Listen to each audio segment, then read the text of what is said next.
So hello viewers, how are you.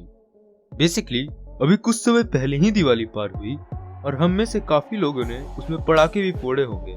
आखिर पटाखों की आतिशबाजी देखना किसे नहीं पसंद, पर क्या आपने कभी ये सोचा कि आखिर ये पटाखे बनते कैसे हैं? अगर नहीं तो इस वीडियो को लास्ट तक देखिएगा। So let's start our new video, how crackers are made in factory. तो इस वीडियो में मैंने कुछ मेन टाइप्स के पटाखों को कवर किया है, जिन्हें मैं आपको एक एक करके बताऊंगा।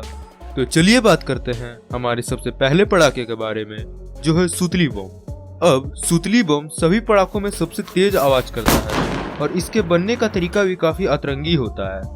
सबसे पहले कुछ लोग द्वारा एक कार्डबोर्ड के क्यूबॉइड शेप के बॉक्स में बारूद भरा जाता है। यह बारूद पोटाशियम परकलेट और एल्युमिनियम पाउडर को मिला के बनाया जाता है। उसके बाद उस बॉक्स को ऊपर से बंद करके एक सुतली या धागे से बांधा जाता है, जिससे आग लगाने पे पटाखे के अंदर काफी तेज प्रेशर बनता है, बेजोड़ धमाका होता है। और उस सुतली बम के ऊपर रंग चढ़ा के उसे 4 से 5 दिन तक सूखने दिया जाता है और उसके बाद उसमें एक छेद करके उसमें फ्यूज डाल के पैक करके उसे मार्केट में भेज दिया जाता है। अब दूसरे नंबर पे आता है रॉकेट। रॉकेट की ऊंचाई को जाते हुए और फूटते हुए देखना किसे नहीं पसंद। तो चलिए जानते हैं रॉकेट कैसे बनता है।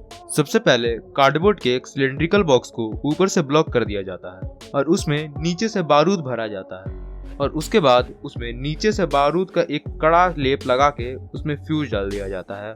इतना होने के बाद रॉकेट के साइड में उसका स्टैंड चिपका दिया जाता है और उसके ऊपर से उसका कवर और लेबल चढ़ा के पैक कर दिया जाता है और इस तरह रॉकेट बन के तैयार हो जाता है। अब तीसरे नंबर में जो पटाखा है उसकी आतिशबाजी देखना हम सभी को काफी पसंद होगा। जी हाँ, मैं बात कर रहा हूँ स्काई शॉट के बारे में। अब स्काई शॉट को बनाने के लिए सबसे पहले उसका शेल को बनाना जरूरी होता है, क्योंकि आसमान में ये शेल ही है जो जाके फूटता है।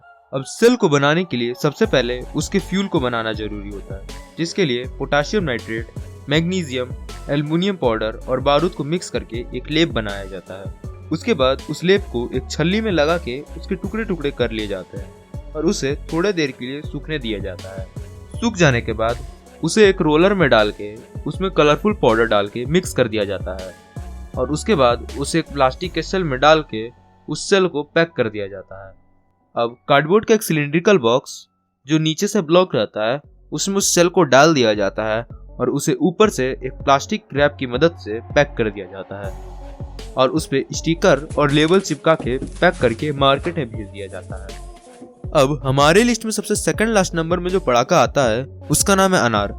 अनार को सबसे सुरक्षित पटाखों में से एक माना जाता है। तो चलिए जानते हैं कैसे बनता है अनार। अनार को बनाने के लिए सबसे पहले एक कार्डबोर्ड के कॉनिकल शेप में काट के उसमें बारूद भरा जाता है। यह बारूद मैग्नीशियम और पोटाशियम नाइट्रेट के मिक्सर से बना हुआ होता है। अब जैसे ही सभी अनार में बारूद भर जाते हैं, अनार को नीचे से मिट्टी की सहायता से बंद कर दिया जाता है और अनार के ऊपर वाले हिस्से में फ्यूज लगा के अनार को स्टिकर और लेबल के लगा के पैक करके भेज दिया जाता है। तो इस तरह एक अनार बन के रेडी होता है। अब चलिए बात करते हैं हमारे सबसे लास्ट पटाखे के बारे में, जो है गिरनी, या बहुत लोग इसे चक्री के नाम से भी जानते हैं। अब चक्री को बनाने के लिए सबसे पहले एक कार्डबोर्ड की ट्यूब में जो एक साइड से ब्लॉक रहता है उसमें बारूद भरा जाता है। ये वही बारूद होता है जो अनार में इस्तेमाल किया जाता है।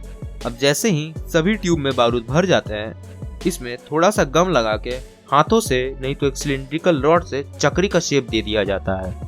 उसके बाद उसे एक टाइट सांचे में फिट करके, जिससे कि चक्री अपना शेप ना छोड़े, उसे सूखने दे दिया जाता है।